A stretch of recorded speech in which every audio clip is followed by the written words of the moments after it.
Kefora had spent 40 years cataloging dead worlds, and she had grown to hate the silence. Every extinct civilization ended the same way.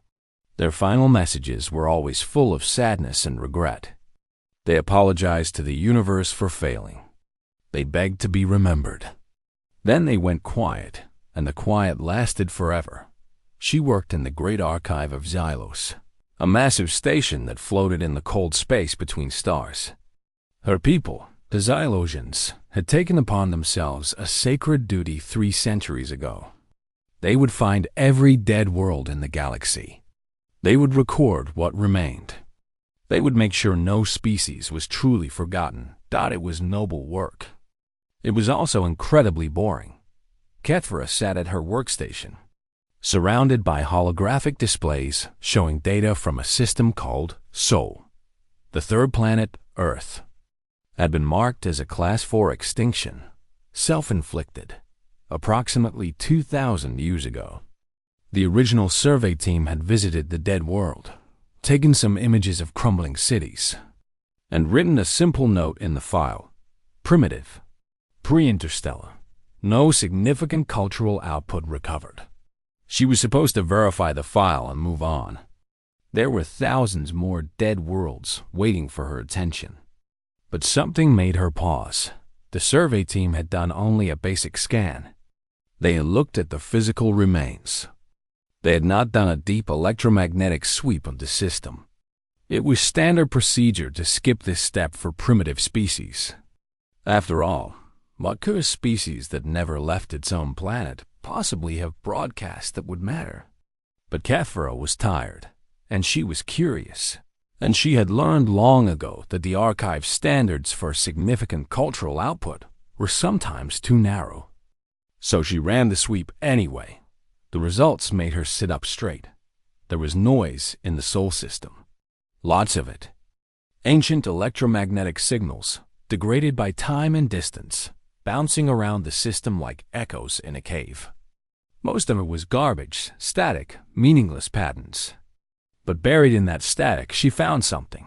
A signal. Structured. Intentional. She isolated it and ran it through the reconstruction software. The process took hours. She should have gone home, should have slept, should have reported her finding to her supervisor. But she could not look away from the screen. The image resolved slowly. First came shapes, blurry and uncertain. Then colors. Then movement. She was looking at humans. They were running on a green field, chasing a white sphere. There were thousands of them watching, packed into a massive structure, and they were making noise. So much noise. The audio reconstruction kicked in, and Kefora heard something she had never heard in 40 years of studying the dead. She heard cheering, not mourning, not prayers, not final words of despair. These humans were screaming with joy. They were celebrating. Some of them were crying, but they were tears of happiness. When one of the runners kicked the sphere into a net, the crowd exploded with a sound so loud that Kefora actually flinched. She sat there for a long time, watching the humans celebrate their game. She did not understand the rules. She did not understand why they cared so much about a sphere going into a net. But she understood the emotion. She felt it through 2,000 years of distance, through the cold of space, through the death of their entire species. They had been so alive. She searched for more signals. She found them. Thousands of them. Millions. The humans had been broadcasting constantly, filling their corner of space with electromagnetic noise. They had sent out their voices, their images, their music, their stories, never knowing if anyone would hear, never knowing that their world would end before they could reach the stars. Kefora found a recording of a human sitting alone in a room, speaking into a device. She was young, with dark hair and tired eyes, and she was talking about her day. Nothing important, nothing historic. She had gone to work, had an argument with a friend, eaten something called pizza, watched something called a movie. She was laughing about how bad the movie was. it was the most mundane thing Cathvora had ever seen. It was also somehow precious beyond measure. This human had not known she was creating a record for the ages. She had just been talking, sharing her small life with whoever might listen. And now, 2,000 years later, she was the only voice left from a dead world. Cathvora found broadcasts of humans making music. Not the formal, ceremonial compositions that most species created for important occasions. This was different. There were humans screaming into microphones, while other humans hit things with sticks and made metal strings vibrate. There were humans standing alone with simple stringed instruments, singing softly about lost love. There were groups of humans making sounds with their mouths that somehow harmonized into something beautiful. She found their stories. Fictions, elaborate lies that everyone knew were lies but enjoyed anyway. Tales of heroes fighting monsters. Tales of lovers separated by circumstance.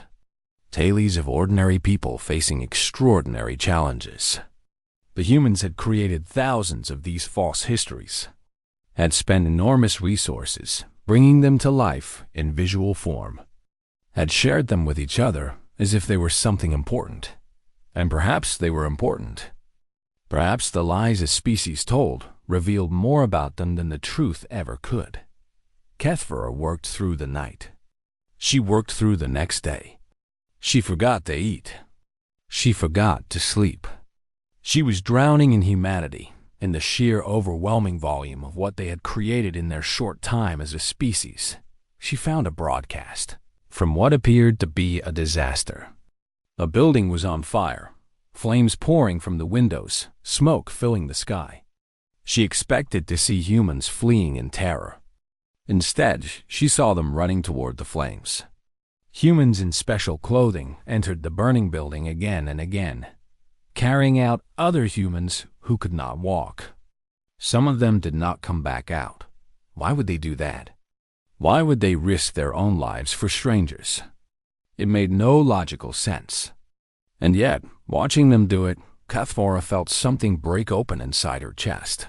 She knew she should report this. The archive had protocols. Discoveries of this magnitude needed to go through proper channels. But she also knew what would happen if she reported it. Her supervisor would review the finding, determine its significance according to standard criteria, and probably file it away as a curiosity. Earth would remain classified as primitive and unremarkable. The broadcast would gather dust in some forgotten corner of the archive. Thought she could not let that happen. Cathvora requested access to the full Soul electromagnetic archive. Every signal, every fragment, everything the humans had ever broadcast into the void. The request went to her supervisor, a tired old Xylosian named Vorth, who had been doing this work for even longer than she had. He denied it within an hour. Earth was a closed file. There was no justification for further study. She needed to move on to the next dead world. Cathvora looked at the denial message, then looked at the frozen image on her screen. A human woman was smiling at a small human, a child, holding it close. The image quality was poor. The colors were faded. But the love in that embrace was perfectly clear. She closed the denial message and kept working. The archive's protocols could wait. The next dead world could wait.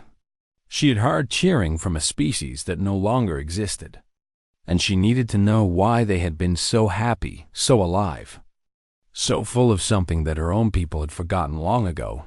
She needed to know what humanity had been. Cathvora worked in secret for 3 months. She learned to hide her research in the gaps between official duties. While she was supposed to be cataloging the remains of a dead insect civilization from the Outer Rim, she was actually reconstructing human broadcasts. While she wrote reports about the final monuments of species that had died quietly, she was listening to humans scream and laugh and sing. The reconstruction process was slow. Each signal had traveled through 2,000 years of space, bouncing off asteroids and planets, degrading with every passing century.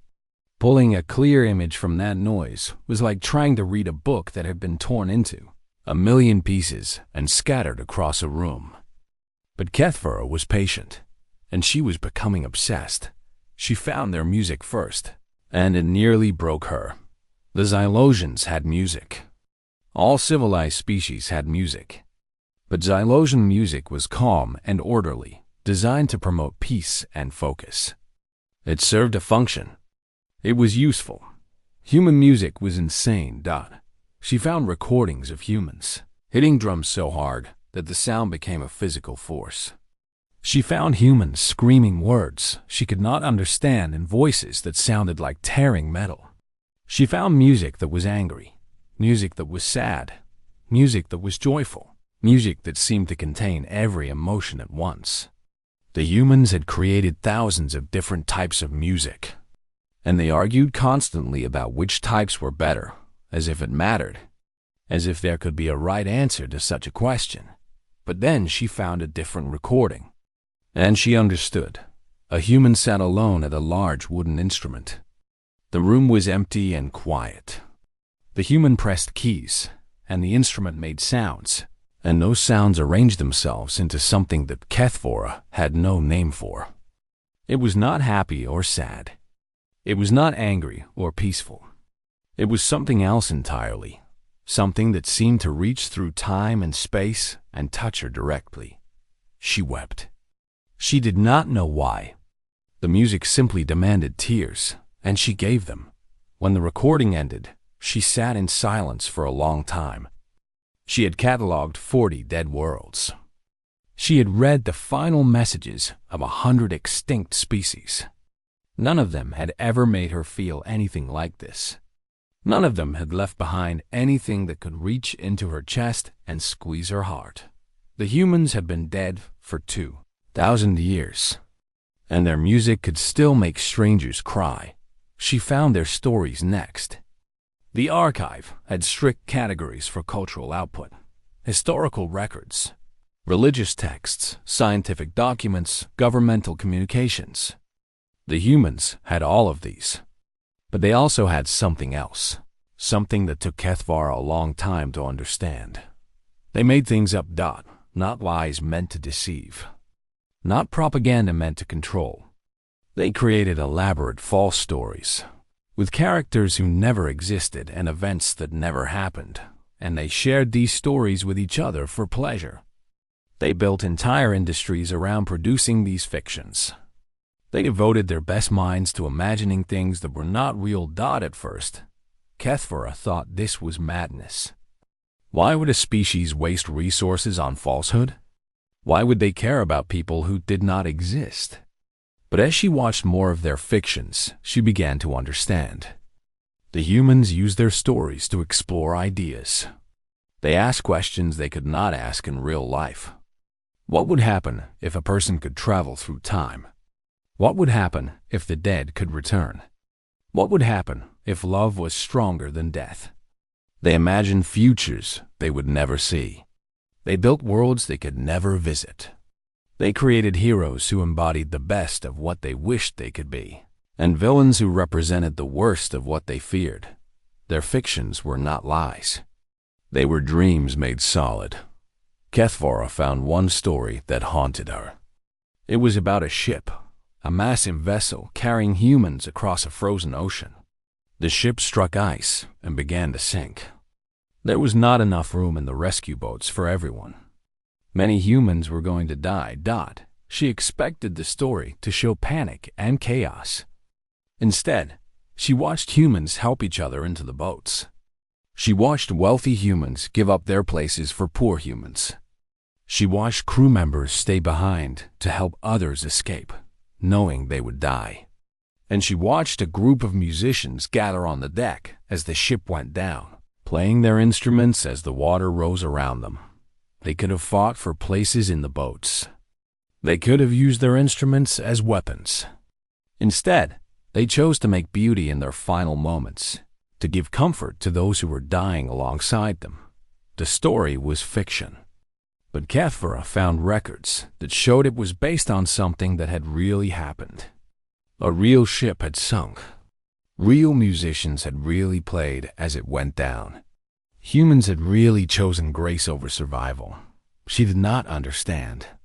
She was not sure she would ever understand. But she knew that this was something important. Something that the archive's categories could not contain. 3 months into her secret research, her supervisor found her. Vorath appeared at her workstation without warning, his old face tight with anger. He had noticed the unusual power draws from her terminal. He had tracked her data requests. He knew what she had been doing. She expected to be punished. Unauthorized research was a serious offense. She had violated protocols, ignored direct orders, and wasted archive resources on a closed file. But before Vorath could speak, she showed him. She played the recording of the humans landing on their moon. It was one of the earliest broadcasts she had reconstructed, and it was one of the most remarkable. The humans had built a rocket. A primitive thing, powered by controlled explosions, held together by metal and hope. They had put 3 humans inside it and launched them toward their moon, knowing that if anything went wrong, they would die alone in the cold, dark dot. Everything could have gone wrong. The rocket could have exploded. The calculations could have been off. The landing craft could have crashed. The humans could have been stranded on the moon with no way to return. They went anyway. The recording showed a human in a bulky suit stepping out of a small craft and placing his foot on the lunar surface. His words crackled through the static of 2,000 years. That's one small step for man, one giant leap for mankind. Millions of humans had watched this moment live. They had celebrated in the streets. They had wept with joy. A species that had never left its own world had touched another one, and they had done it not because they had to, but because they wanted to know what was out there. Vorath watched the recording in silence. When it ended, he did not move for a long time. They were primitive, he finally said. They had no faster-than-light capability, no shields, no weapons that could threaten even a basic scout ship. They had nothing. They had courage, Kethvara said. Courage. Vorath made a sound that might have been a laugh. We have cataloged 40,000 extinct civilizations. None of them were saved by courage. Courage is what kills species before they can become wise. Maybe. But none of those 40,000 species ever made me feel anything. None of them ever reached through time and touched me. The humans did something different. They lived differently. They died differently. And they left behind something that is not primitive at all. Vorath looked at her for a long moment. Then he looked at the screen, where the human astronaut stood frozen on the surface of the moon. One arm raised in what might have been triumph or wonder or simple disbelief at what he had done. This changes the classification, he said quietly. Kethvara shook her head. This changes everything. Vorath did not report her.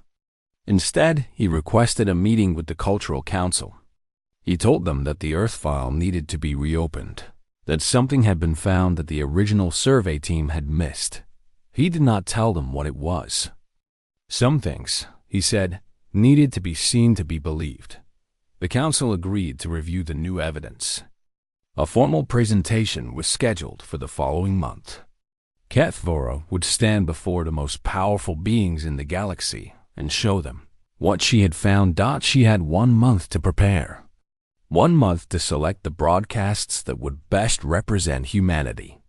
1 month to make 200 species understand what a single dead world had created. She worked without sleep. She reconstructed signal after signal. She built an archive of her own, a collection of humanity's brightest moments and darkest hours, their greatest achievements and their strangest ideas. And somewhere in the back of her mind, she heard the music still playing, the piano notes from an empty room. The musicians on the sinking ship, the cheering crowds at a game that did not matter at all and somehow mattered more than anything. The humans had been dead for 2,000 years, but their voices were about to be heard again. The Galactic Cultural Council had not held an emergency session in 400 years. The last time had been when the Vrethians discovered the corpse of a god, floating in deep space, a being so vast that its body formed a new asteroid belt. The council had debated for months about how to classify the find. In the end, they decided it was not a god at all, just a very large creature that had died a very long time ago. The file was closed. The universe continued. Now 200 species gathered in the Great Chamber, summoned by a message that said only, "New evidence regarding extinct species. XR7741. Immediate review. Required. XR7741. Earth, a world so insignificant that most council members had to search their databases to find out what it was. A Class 4 extinction, self-inflicted, 2,000 years ago. Primitive, pre-interstellar. No significant cultural output recovered. Why were they here?" Kethvora stood at the center of the chamber, surrounded by beings she had only seen in archives. The Vrethians, tall and thin, their bodies built for a world with weak gravity. The Dothani, compact and dense, evolved in crushing pressure. The Marks, whose culture was built entirely around warfare and honor. The crystalline minds of Sector 7, who communicated through patterns of light. The Ancient Ones, whose species had existed for 20 million years, and who rarely spoke at all. She was terrified. She was also ready. "The original survey of Earth was incomplete," she began. "The team cataloged physical remains and found nothing of note. They did not conduct a full electromagnetic analysis. When I performed this analysis, I discovered that the humans had been broadcasting constantly for approximately 200 years before their extinction. They filled their local space with signals, music, stories, news, personal communications, games, billions of hours of content, preserved in the electromagnetic noise of their system. A ripple of interest moved through the chamber. This was unusual. Most extinct species left behind only silence. I have spent the past 4 months reconstructing these broadcasts. What I found has caused me to believe that Earth's classification is deeply wrong. The humans were not primitive. They were not insignificant. They were something we have never encountered before." She activated the first recording. It showed humans throwing themselves out of aircraft. The council watched in confusion as humans leaped from flying machines, falling toward the ground at terminal velocity, their bodies tumbling through the air. Just before impact, they pulled cords and fabric wings deployed, slowing their fall. "They did this for entertainment," Kethvora explained. "They called it skydiving. There was no practical purpose. They simply wanted to experience the sensation of falling." A Dothani counselor made a sound of disgust. "Madness. This is why they died." "Perhaps. But watch what happens when things go wrong." She showed them a recording of a jump where the fabric wing failed to deploy properly. The human was spinning, falling, clearly going to die. Another human dove after them, falling faster, catching up, grabbing them, and deploying their own wing with seconds to spare. Both humans landed safely. That human risked their life to save a stranger, Kethvora said. They had perhaps 10 seconds to make a decision. They chose to try. She showed them more. Humans climbing mountains so tall that the air became too thin to breathe. Humans diving into water so deep that the pressure should have crushed them. Humans running into burning buildings to save people they had never met. Humans standing in front of tanks to protest injustice. Humans donating organs to strangers. Humans spending years of their lives caring for sick loved ones. They were reckless, she acknowledged. They took risks that more careful species would never take. But their recklessness was not random. They risked themselves for each other. They risked themselves for ideas. They risked themselves because they believed some things were worth dying for. She showed them the broadcasts from humanity's wars. The council expected horror, and they found it. But they also found something else. A recording showed two groups of human soldiers, enemies, who had been trying to kill each other for months. On a particular night during a holiday they called Christmas, they stopped fighting. They left their positions and met in the space between their lines. They exchanged gifts. They sang songs together. For one night, they were not enemies but fellow humans, sharing a moment of peace in the middle of slaughter. The next morning, they went back to killing each other. But that night had happened. That choice had been made. We have studied over 40,000 extinct civilizations, HFY said. We have seen species destroy themselves in every possible way. We have seen wars of extermination, plagues of malice, collapses of will. But we have never seen a species that could do this. Enemies who chose to be friends, even for a moment. Warriors who refused to fight, even when their commanders demanded it.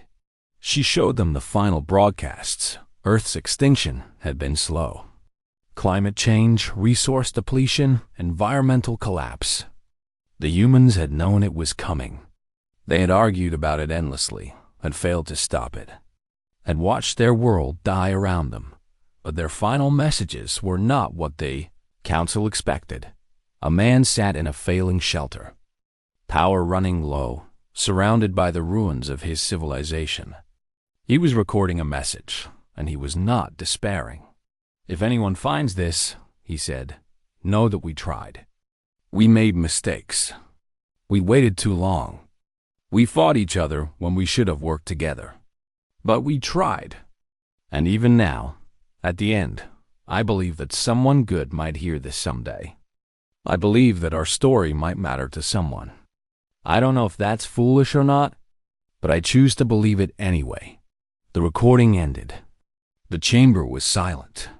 They faced extinction, HFY said, and they chose hope. They broadcast into the darkness with no guarantee that anyone would ever listen. They made art knowing it might never survive. They loved knowing they would lose. They reached for stars they could never touch.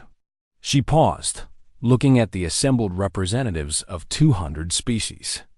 These were the survivors, the careful ones. The species that had endured by avoiding risk, by calculating every action, by never gambling with their existence. The humans were not careful, she said. They were not wise by our standards. They burned bright and fast, and they burned out. But in their short time, they created something that none of us have created. They lived as if every moment mattered. They loved as if love was infinite. They dreamed as if dreams could become real. She showed them one final image. A photograph, not a video. A human woman holding a baby, both of them looking at the camera with expressions of perfect joy. This image was broadcast into space approximately 2,000 years ago. The woman and the child are both long dead. Their names are lost. We will never know anything about their lives. But for this one moment, someone wanted to preserve their happiness. Someone wanted the universe to know that these two humans existed and that they loved each other. HFY let the image hang in the chamber. I am not asking you to approve of humanity. I am not asking you to say they were right and we are wrong. I am asking you to recognize that they were something new, something we have never seen before, something that deserves a place in our archives not as a warning, but as a wonder. The Ancient One spoke. Its voice was like grinding stone, slow and heavy with ages of experience. This archivist speaks of hope and love and courage. But the humans are dead. Their hope did not save them. Their love did not protect them. Their courage led them to extinction. What lesson are we supposed to learn from a species that failed? HFY met the ancient eyes without flinching. They were reckless, she agreed. They were foolish. They made mistakes that any sensible species would have avoided. But I have spent 40 years studying the dead, and I have learned something. Every species that survives does so by being careful, by being quiet, by being small. And every species that survives this way leaves behind nothing but silence. She gestured at the frozen image of the mother and child. The humans were loud. They were bright. They were impossible. And 2,000 years after their extinction, they can still make strangers weep with their music. They can still inspire strangers with their courage. They can still teach strangers what it means to truly live. She took a deep breath. Perhaps survival is not the highest goal. Perhaps a short life, fully lived, means more than endless existence of caution. The humans seem to believe so. And now, standing here, looking at what they left behind, I am beginning to believe it too. The chamber erupted into argument. 200 species debating the meaning of humanity, the value of recklessness, the purpose of existence itself. But Kethvora did not hear them. She was looking at the photograph of the mother and child, two humans who had been dead for 2 millennia, whose joy had somehow survived the end of their world. She had done what she set out to do. She had given humanity a voice in the halls of the powerful. What happened next was no longer in her hands. The council voted to suppress the findings, thought it was not a close vote. 173 species voted in favor of burying the human broadcasts. Only 27 voted to release them. The official statement said that the content was culturally destabilizing, and that further study would be conducted by authorized researchers only. The unauthorized archive that Kethvora had created was ordered destroyed. Her access to the archive was revoked. Criminal charges were considered but ultimately dropped, because punishing her would draw more attention to the very content they wanted to hide. She was sent home in disgrace, her career over, her name marked as a troublemaker who had wasted the council's time with the ravings of a dead, primitive species. But the council had made a mistake. They had assumed that Kethvora was the only one who had seen the broadcasts. They had forgotten that she had worked with Vorith for months. They had not known that she had shared her reconstructions with a small network of fellow archivists who had grown tired of cataloging silence. The broadcast leaked within a week. It started small. A Vrethian student studying ancient communications at a Maya university found a file in her message queue. No sender listed. No explanation.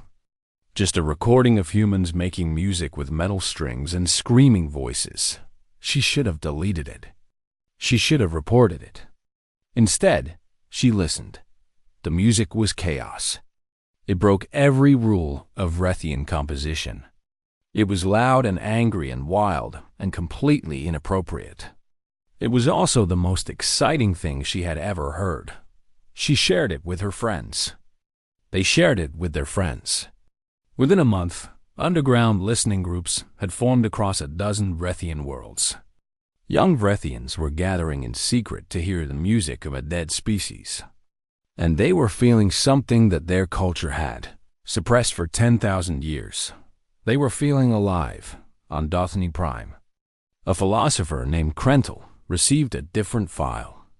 It showed humans arguing, not fighting, not going to war, just arguing, loudly and passionately, and without any apparent resolution. The Dothny had not truly argued in centuries. Their society was built on consensus and harmony. Disagreement was considered a failure of logic, a sign that someone had made an error.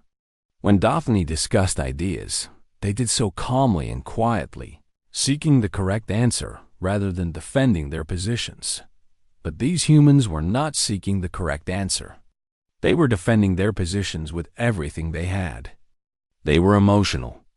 They were unreasonable. They were certain that they were right even when they clearly were not. Krentel watched the recording 100 times. He began to wonder if something had been lost from Dothny culture. He began to wonder if the absence of argument meant the absence of passion, and if the absence of passion meant the absence of progress. He wrote a paper about it. The paper was banned, but copies spread anyway, passed from philosopher to philosopher, sparking discussions that were almost, but not quite, arguments.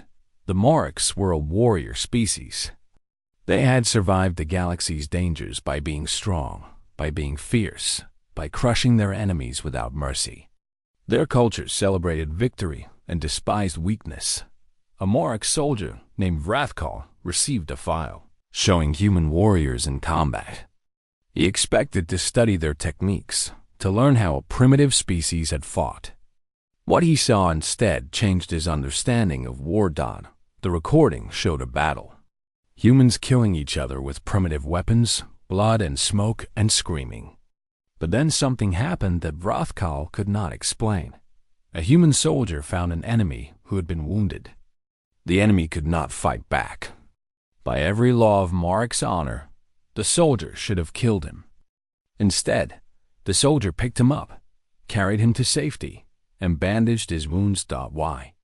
The enemy was still an enemy. He would fight again if he survived. Saving him made no tactical sense. It was weakness. It was foolishness. But watching the recording, Vrathkal did not feel disgust. He felt something else, something he had no name for. A strange warmth in his chest, a sense that what he was seeing was not weakness, but something stronger than strength. He showed the recording to his squad. They argued about it for hours. Some said the human had been a coward.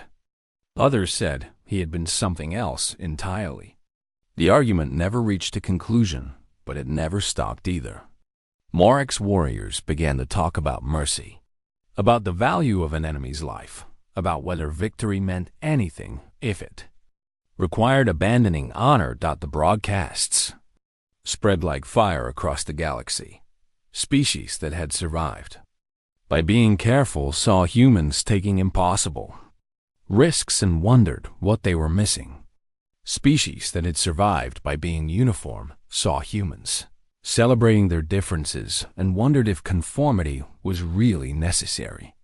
Species that had survived by being cold saw humans burning with emotion and wondered if they had forgotten how to feel. Not everyone welcomed the change. The ancient ones declared the broadcasts a contamination, a virus that would weaken the galaxy's survivors and lead them to the same extinction that had claimed humanity. They demanded that the Council take stronger action, that they track down every copy and destroy it, that they punish anyone who spread the content. Some species agreed.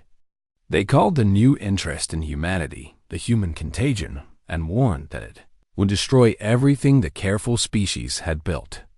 They pointed to humanity's extinction as proof that their way of living was wrong, that emotion and passion and recklessness led only to death. But others had already been changed. They had heard the music. They had seen the courage. They had felt, for the first time in generations, what it was like to be truly moved by something. They called it the awakening. Kethvara was arrested 6 months after the leak. The Council had traced the original distribution back to her network of archivists. She was charged with cultural sabotage, with endangering galactic stability, with crimes against the careful order that had kept the surviving species alive. A trial was closed to the public. The evidence against her was overwhelming. She did not deny any of it. "You have spread dangerous content," the prosecutor said. "You have disrupted societies that took millennia to build. You have planted seeds of chaos in minds that were carefully cultivated for peace. What do you have to say for yourself?" Kethvara looked at the council members who would decide her fate. She thought of the humans who had faced their own extinction with hope instead of despair. She thought of the music that had made her weep. She thought of the mother and child whose joy had survived 2,000 years. "I showed them something beautiful," she said. "I showed them what it looks like when a species truly lives. If that is a crime, then I am guilty." She was sentenced to confinement. Not prison, exactly, but a small station on the edge of Xylosian space, where she would spend the rest of her life monitored and controlled. Unable to spread any more dangerous content, on the day she was transported to her cell, she received a message. Then another. Then thousands. They came from across the galaxy. From Vrethians who had discovered a passion for music. From Dothani who had learned to argue. From Morix who had found something stronger than strength. From species she had never heard of, who had received the broadcasts through channels she could not trace. They all said the same thing. Thank you for showing us what we forgot we could be. Kethvera read the messages in her cell, surrounded by silence, stripped of everything she had worked for. She should have felt defeated. She should have felt like she had failed. Instead, she felt something she had learned from the humans. Something that had seemed foolish when she first encountered it, but now felt like the truest thing in the universe. She felt hope. The humans had broadcast into the darkness with no guarantee that anyone would hear. They had created beauty knowing it might be lost. They had loved knowing they would die. And now, 2,000 years after their extinction, their voice was echoing across the galaxy, changing minds that had been unchanged for millennia, awakening hearts that had been asleep for longer than humanity had existed. They had lost their world, but they had won something else, something that might last forever. Kethvera closed her eyes and listened. Somewhere, across the vast distances of space, she could almost hear the cheering. 50 years passed. Kethvera was old now, her body wearing down in the way of all mortal things. She had spent decades in her quiet exile, watching from a distance as the galaxy transformed around her. The monitors had been removed years ago. The charges had been quietly dropped. She was no longer considered a threat, just a relic of a controversy that had faded into history. But the changes she had started had not faded at all. The Vrethians had developed their first new art form in 12,000 years. They called it emotional expression music, and it sounded nothing like the calm, orderly compositions their species had created before. It was loud and passionate and wild, and the young Vrethians who performed it wore strange clothing and moved their bodies in ways that would have horrified their ancestors. The elder Vrethians complained constantly about the noise, but even they could not deny that something had awakened in their culture. The Dothani had rediscovered public discourse. For the first time in centuries, they debated ideas openly, passionately, sometimes angrily. They argued about philosophy and politics and the meaning of existence. They did not always reach consensus. Sometimes they reached no conclusion at all. But they were thinking again, questioning again, alive in a way they had not been for longer than most of them could remember. 12 species had begun their own space programs. Not because they needed to expand, not because they were running out of resources, but because they wanted to see what was out there. They built ships and launched them into the unknown, knowing that the journey might end in failure, knowing that the stars might hold nothing but emptiness. They went anyway, because the humans had taught them that sometimes the reaching mattered more than the finding. The Morix had changed most of all.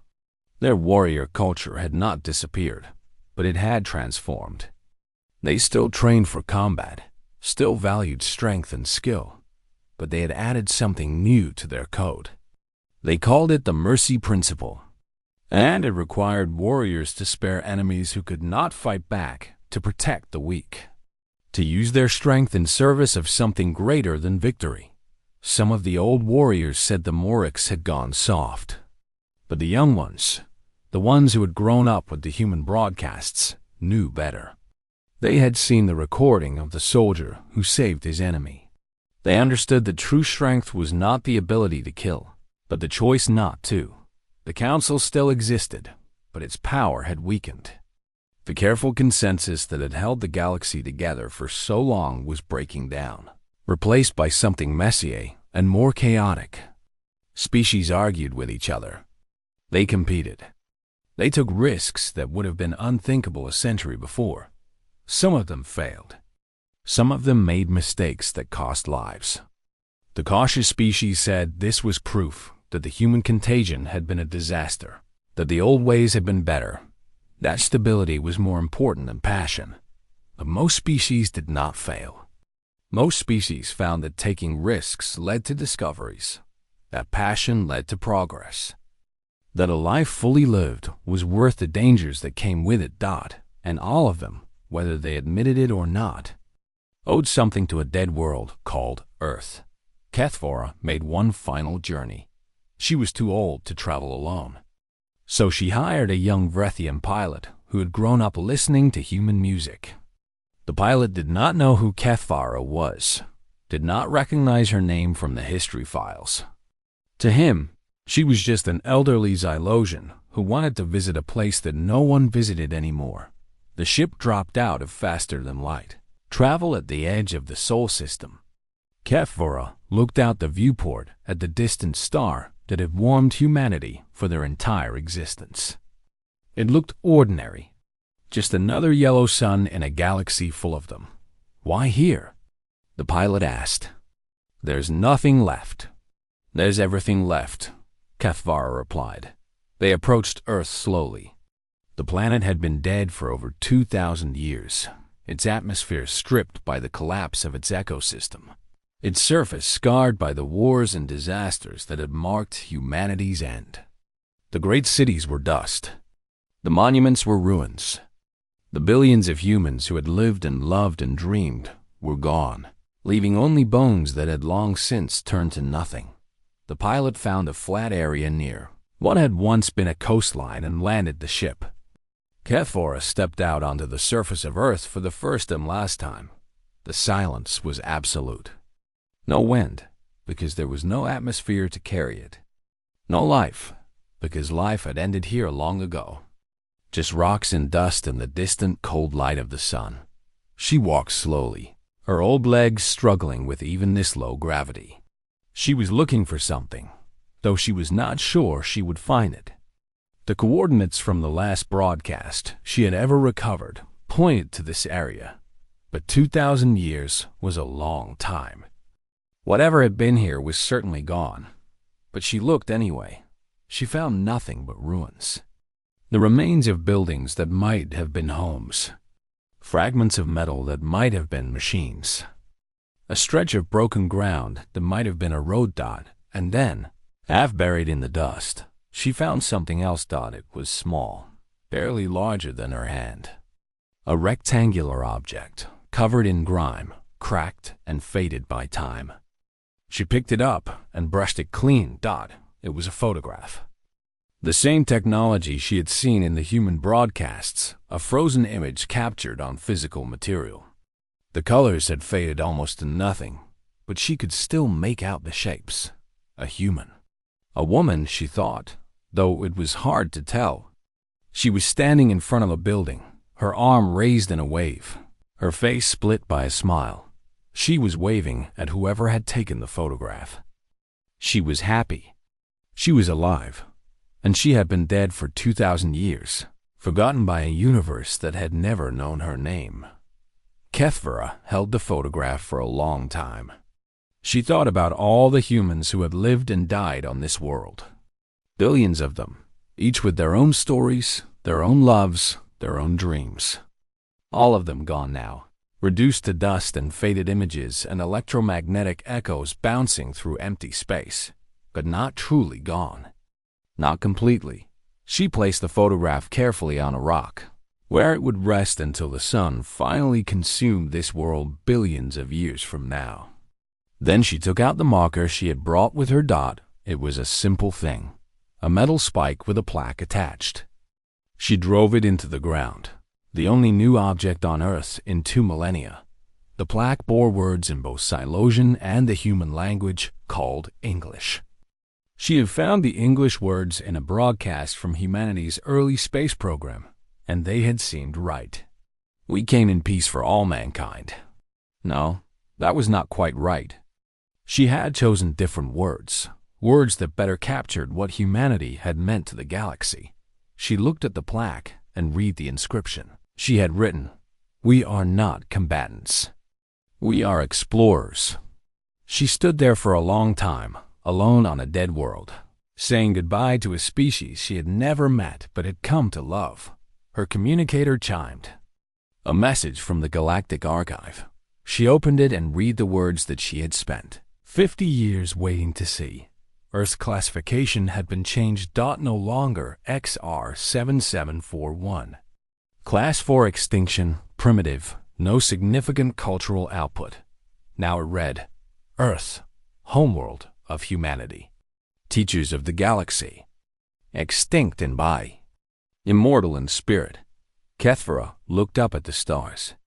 Somewhere out there, species that had never met humanity were living differently because of what she had found. They were taking risks. They were creating art. They were loving and hoping and dreaming, all because a dead species had shown them what it looked like to truly live. You never knew, she whispered to the empty world. You broadcast into the darkness, hoping someone might hear. You made beauty with no guarantee it would survive. You loved knowing you would lose everything. She touched the marker, feeling the cold metal under her fingers. You never knew that 2,000 years later, your voice would still be heard. You never knew that you would save us all. The pilot called to her. It was time to leave. Her old body could not survive much longer in this environment, and she had a long journey home. But before she returned to the ship, she took one last look at the dead world around her. At the ruins. At the dust. At the absolute silence of extinction. And she smiled, because the silence was not empty anymore. It was full of music and stories and cheering crowds and burning buildings and soldiers, carrying their enemies to safety and musicians playing as their ship went down.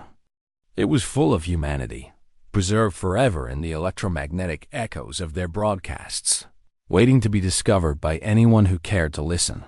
They had lost their world. They had lost their lives. They had lost everything a species could lose. But they had left behind something that would never die.